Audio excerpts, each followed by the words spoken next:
எதுக்குப்பா சண்டை போடுறீங்க? எதுக்கு சண்டை போறோம்? உனக்கேண்ணா? இல்லப்பா அடிச்சுக்கிட்டு இருந்தீங்க. அடிச்சுமா உனக்கேண்ணா? இல்லப்பா தடுக்கலான்னு. நீ யாரும் எங்களை தடுக்கிறதுக்கா? இல்ல தம்பி.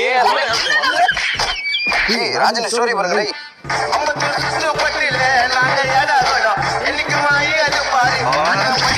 தம்பி செய்கிறப்பெல்லாம் வைக்க கூடாது. அண்ணன் சொல்லி தர தெரிஞ்சுக்கோ. எங்களுக்கு தெரியுமா நீ போன? நான் சொல்றேன் கேளுங்க வாங்க.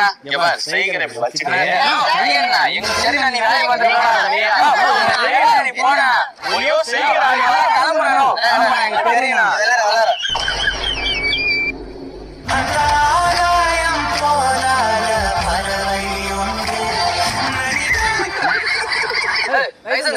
சார் நேத்து இப்படிதான் ஒரு சின்ன பையன் என்னடா தம்பின்னு கேட்டான். உடனே இப்படி கையை வாங்கி ரோமன் ட்ரெஸ் பண்ணி விட்டுறேன்னு சொல்றான். நான் என்ன சொல்லிக்கிறேன்? சமாதானம் பேசிட்டு இருக்கா? இல்ல சார் சொல்றேன். நீ ஒண்ணுதான்